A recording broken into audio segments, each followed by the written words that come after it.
अस्सलाम वालेकुम प्यारे दोस्तों, मेरा नाम है अवैस करीम और आप देख रहे हैं स्टोरी ह्यूज। नाज़रीन, क्या आप एक ऐसी जगह पर रहने का तसव्वुर कर सकते हैं जहां ना बिजली हो, ना गैस हो और ना ही कोई और सहूलत। अब आप सोच रहे होंगे कि भला इतनी टेक्नोलॉजी के दौर में भी कोई ऐसी जगह और इलाका है जहां अभी भी लोग इन सहूलतों के बगैर रह रहे होंगे।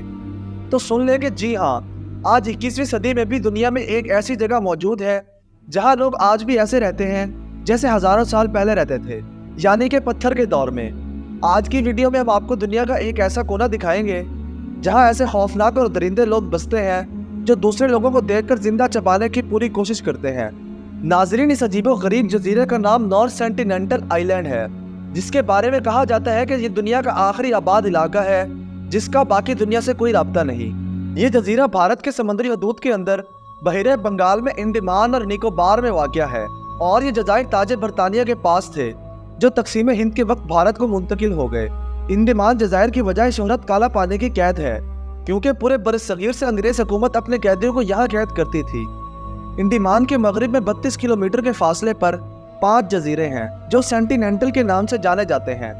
तारीख में अंडमान के ये तमाम जजायर एक तामिल बादशाह राजेंद्रा की जेर सल्तनत रहे, लेकिन इसके बाद यहाँ का कंट्रोल अंग्रेजों ने संभाल लिया।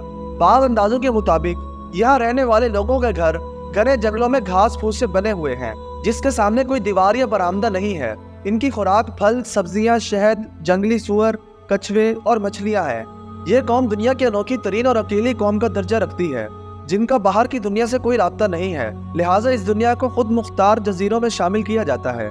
पिछले 200 सालों में इस जजीरे पर जाने या इससे मालूमात हासिल करने की लातादाद कोशिशें हुई, मगर सारी बेसूद रही। इस जजीरे का दुनिया को सबसे पहले इस वक्त पता चला जब ईस्ट इंडिया कंपनी की एक सर्वे टीम ने 1771 में अपनी रिपोर्ट में इस जजीरे का जिक्र किया। वो इसके पास से गुजर रहे थे और रुके बगैर आगे निकल गए और फिर इन्होंने इसे अफसानवी जजीरा करार दे दिया था। 1868 में जब अंडमान से कुछ लोग फरार हो गए तो अंडमान का अंग्रेज अफसर मकामी लोगों की मदद से इनकी तलाश में नॉर्थ सेंटिनेंटल जजीरे की तरफ जा निकला। अभी वो साहिल से कुछ दूर ही था कि लंबे बालों वाले नंग धड़ंग कबाइलियों ने तीर और नेज़े से इनकी कश्ती पर हमला कर दिया और ये करीब जाए बगैर ही वापस आ गए। यहाँ के लोग अपने जजीरे पर आने वाले लोगों पर तीरों से वार करते हैं और ये हमला इस कदर संगीन होता है कि यहाँ के रिहायशी तीरों से हमला करके लोगों को हलाक कर देते हैं। दरअसल वो ये गवारा नहीं करते कि इनके जजीरे में कोई भी आए, लेकिन फिर भी इन लोगों से राब्ता करने की हर मुमकिन कोशिश की जाती रही। जैसा कि 1867 में इस जजीरे पर पेश आने वाले वाक़े के बाद 1880 में एक बरतानवी नेवी अफसर ने पहली बार इस जजीरे पर जाने और यहाँ के लोगों से मिलने का इरादा किया, जो इन पर एक रिसर्च करना चाहता था।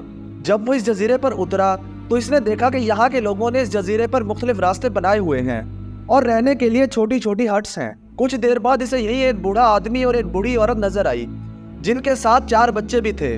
पोर्टमैन ने यहाँ एक संगीन गलती की और वो ये थी कि वो इन अच्छे लोगों को अगवा करके इस जजीरे से ले गया। ये लोग और इनके आबाओ अजदाद 60,000 साल से इस जजीरे से बाहर नहीं निकले थे, लिहाजा इनका जिस्म आजकल के मामूली जरासीम से भी नहीं लड़ सकता था। जैसे ही इनको यहाँ से बाहर ले जाया गया, ये बूढ़ा जोड़ा बीमार होकर जान की बाजी हार गया, जबकि चारों बच्चे भी बीमार हो गए। तब पोर्टमैन को अपनी गलती का अंदाजा हुआ और वो इन बच्चों को वापस इस जजीरे पर छोड़ आया। लेकिन बात यहीं पर ख़त्म नहीं हुई। ये बात यकीनी है कि ये बच्चे जब वापस इस जजीरे पर गए होंगे तो ये अपने साथ जरासीम भी लेकर गए होंगे, जिन्होंने इस जजीरे के दीगर लोगों को भी बीमार किया होगा। इससे कितनी अमवात हुई होंगी ये तो किसी को नहीं मालूम, लेकिन इस वाक़े के बाद जितनी दफ़ा भी इन लोगों से राब्ता करने की कोशिश की गई, इन लोगों की तरफ से सख्त रद्द अमल देखने में आया। पोर्टमैन ने 1883 में एक बार फिर इस जजीरे का रुख किया। इस बार वो अपने साथ कुछ तहाइफ भी लेकर गया था जो इस जजीरे पर रख कर आया। 1980 में एक माहिर इंसानियात अपनी टीम के साथ इस जजीरे पर पहुंची। अलबत्ता इन्हें वहाँ कोई दिखाई ना दिया और ये कुछ नारियल और दीगर तोहफे यहाँ छोड़कर वापस आ गए। इसके बाद 1974 में नेशनल ज्योग्राफी की टीम ने एक डॉक्यूमेंट्री बनाने की गर्ज से यहाँ का विजिट किया। इन्होंने बहुत सारे नारियल और बट्टी के बर्तन वहाँ इस साहिल पर रख दिए और खुद थोड़े फासले से यहाँ के लोगों का रद्द अमल देखने लगे। थोड़ी ही देर बाद इस कबीले के लोग आग बगोला होकर साहिल पर आए और समंदर में मौजूद इस टीम पर तीरों से हमला करने लगे। डॉक्यूमेंट्री टीम का एक शख्स तीर लगने से जख्मी भी हुआ। यह पहला मौका था जब इस कबीले के लोगों को कैमरे में अक्स बंद किया गया। नाज़रीन, 1981 में एक कार्गो बहरी जहाज बांग्लादेश से ऑस्ट्रेलिया जाते हुए नॉर्थ सेंटिनल आइलैंड के पास फंस गया। यहाँ के कैप्टन ने देखा कि इस जजीरे के लोग कश्तियां बना रहे हैं। इन लोगों ने तीर कमान थाम रखे थे। कैप्टन को शक पड़ा कि ये इन कश्तियों में सवार होकर इस जहाज में मौजूद लोगों पर हमला करने के लिए आएंगे। लिहाजा इसने फौरन हुकाम को आगाह किया और एक हेलीकॉप्टर ने इनको रेस्क्यू कर लिया। लेकिन लकड़ी और लोहे से बना ये बहरी जहाज इस जजीरे पर ही रह गया। कबीले के लोगों ने पहली बार इस जहाज की शक्ल में लोहे को देखा था। लिहाजा इन लोगों ने अपने तीर में इस बहरी जहाज के लोहे का इस्तेमाल करना शुरू कर दिया। नाजरीन, स्टेनलेस स्टील से पहला नॉर्मल इंटरेक्शन 1991 में हुआ, जब भारतीय रिसर्चर्स की एक टीम इस जजीरे पर उतरी। खुशगवार तौर पर इस बार इन लोगों ने कोई तीर नहीं बरसाया। भारतीय टीम इन लोगों के लिए कुछ नारियल और तोहफे लेकर गई। ये लोग इन चीज़ों को वसूल करते रहे। इस बार करीब से इनकी लैंग्वेज को भी सुना गया, लेकिन कुछ समझ ना आया। इस टीम में एक औरत भी शामिल थी और इनके मुताबिक जब इनकी टीम इस साहिल पर पहुंची तो इस कबीले के कुछ अफराद तीर कमान लिए इनके करीब आए। अलबत्ता इन्होंने फौरन इनकी तरफ नारियल फेंकना शुरू कर दिए और हैरत अंगेज तौर पर इन्होंने तीर कमान छोड़कर वो नारियल पकड़ना शुरू कर दिए। खातून के मुताबिक इस कबीले के एक फर्द ने इनकी राइफल उठाने की कोशिश भी की। शायद वो इसे लोहे का टुकड़ा समझ रहा था। 1991 के बाद फिर इन लोगों से राब्ता रखने की कोशिशें की गई, लेकिन हर बार वही पहले वाला रद्देमल देखने में आया।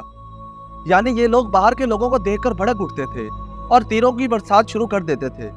1991 में न जाने क्या वजह थी कि ये लोग अचानक इतने पुरअमन हो गए थे, और फिर ऐसा क्या हुआ। आखिरकार 1997 में भारतीय हुकूमत ने इस जजीरे पर जाने पर पाबंदी लगा दी। 2004 में इस इलाके में एक जबरदस्त जल्जला आया, लेकिन ये लोग इसे भी बगैर किसी मदद के सरवाइव कर गए। फिर 2006 में 2 माहीगीर गलती से इस जजीरे की तरफ निकल गए, जिन्हें इन कबाइलियों ने मार डाला। जिसके बाद भारत की सरकार ने इस जजीरे के आसपास तकरीबन 9 किलोमीटर के समुद्री इलाके में दाखिले पर पाबंदी लगा दी। नाजरीन, ये थी हमारी आज की वीडियो। उम्मीद है कि हमारी आज की वीडियो आपको पसंद आई होगी। अगर वीडियो पसंद आई है तो लाइक, सब्सक्राइब और ज़्यादा से ज़्यादा शेयर करना ना भूलिएगा। अल्लाह निगहबान।